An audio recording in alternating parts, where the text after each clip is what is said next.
कुठून बोलताय म्हटलं? हिंगोली जिल्हा औंढा-नागनाथ तालुका. हां हां. गाव? गाव ब्राह्मणवाडा. बर. नाव? नाव दिलीप मदन राठोड. बोला. ते मॅनेजर साहेब येण्याच्या अगोदर तुमचा फोन ट्राय करत होतो, पण काही लागला नाही. एकदा लागला. मॅनेजर साहेब कुठली बँक आहे? बँक ऑफ महाराष्ट्र आहे साहेब. बर. काय म्हणतात मॅनेजर? मॅनेजर म्हणतात की नवा जुना करून घ्या. तुमचं कुठलं कर्ज आहे? पीक कर्ज आहे का? पीक कर्ज आहे आणि 2023 पासून थकीत आहे. बर. आणि माझं जे बँक अकाउंट आहे त्यांनी ते बंद करून टाकलेलं आहे. होल्ड लावलेला आहे. होल्ड लावलेला आहे. तर आता आले होते, त्यांच्याशी माझं बोलणं झालं. काय म्हणाले? सर म्हटलं माझं अकाउंट बंद कशामुळे केलं तुम्ही? हां.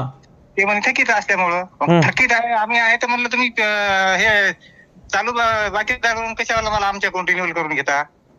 नाही म्हणे आम्हाला हेड ऑफिस कडून आदेश त्याची लिस्ट आली तशी आम्ही सांगतोय म्हणे. म्हणलं कोणी सांगितलं तुम्हाला लिस्ट? शासनाने GR दिला का तुमच्याकडे की लिस्ट पाठवली का?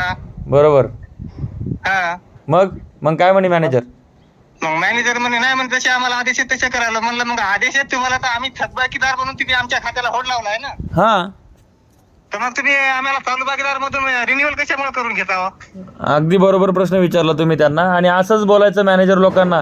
काल मुख्यमंत्री देवेंद्र फडणवीसांचं स्टेटमेंट आलंय. ते म्हणाले की 30 जून 2026च्या आत आम्ही शेतकऱ्याची कर्जमाफी करणार आहोत. मग इकडे राज्याचा मुख्यमंत्री जर म्हणत असेल 30 जूनच्या आत कर्जमाफी करणार, म्हणजे अवघे 42-43 दिवस बाकी राहिलेत फक्त त्यांच्या डेडलाईनला.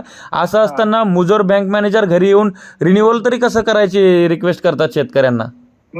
आम्ही 10-15 लोक होते आमच्या गावचे. अगदी बरोबर. असंच संघटित व्हा, सगळे एक व्हा आणि हे अन्यायकारी व्यवस्थेतले हे जे मॅनेजर लोक आहेत यांचे हे आपल्याला लुटीचे प्रयत्न हाणून पाडायचे. तुमचं अभिनंदन. हो सर. ते त्यांना मी काल बँकेत पण गेलो होतो ना. हां. काल बँकेत स्वतः मी गेलो होतो, तर त्यांच्याशी माझं संभाषण झालं होतं काल. आणि मला म्हटले होते उद्या येणार आहे मी. तर उद्या येऊन पण म्हणलं नाही, ते त्यांचं काम करतील कदाचित. ते बँक मॅनेजर म्हणून त्यांच्यावर वरतून प्रेशर असेल कदाचित. आपलं सरकार पण दुतोंड्या साप आहे, दुटोप्पी आहे. म्हणजे एकीकडे इकडे कर्जमाफीची घोषणा करायची, दुसरीकडे बँकांना आदेश द्यायचे की जेवढे रिन्युअल करता येईल, जेवढे बँकेच्या कर्जमाफीच्या यादीतनं कमी करता येईल तेवढे करा, जेवढे कमी पैसे कर्जमाफीला लागतील त्या संदर्भात प्रयत्न करा. असं सरकार कोणतंही असू ते करतच असतंय. पण आपण जागरूक राहायचं आणि मॅनेजरला सांगायचं बाबा आले का चहा पाणी घ्या आणि राम राम निघा तुम्ही तुमच्या घरी. कारण की आम्हाला रिन्युअल करायचं नाही.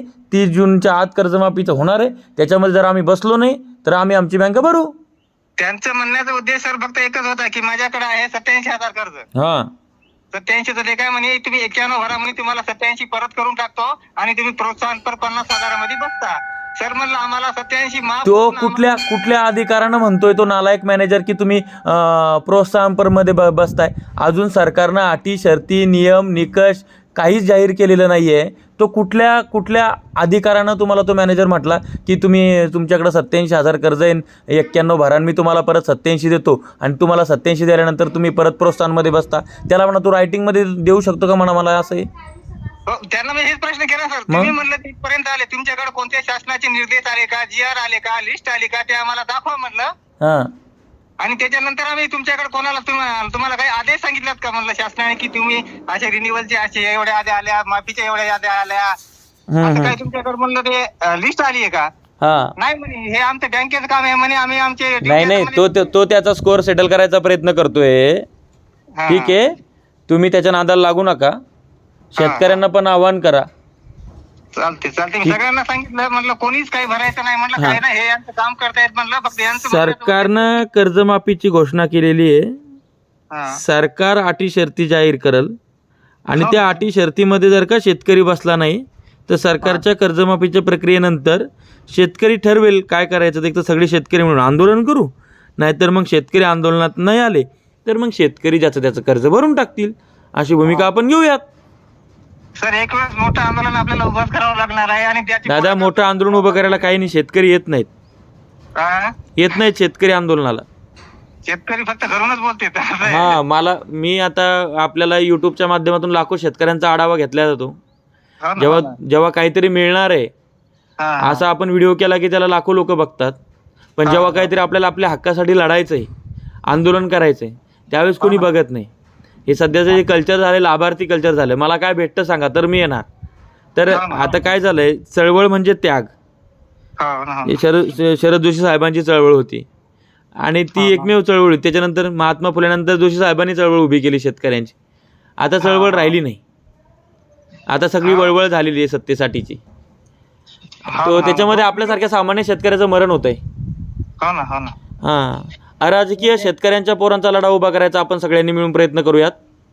चालते मी त्याच्यासाठी तुम्हाला फोन केला होता की मॅनेजर साहेबाला तुमचं बोलणं करून द्यायसाठी फोन केला होता, पण त्यावेळेस तुमचा काय झालं, थोडं नेटवर्क डाऊन झालंय आमच्या गावाकडं.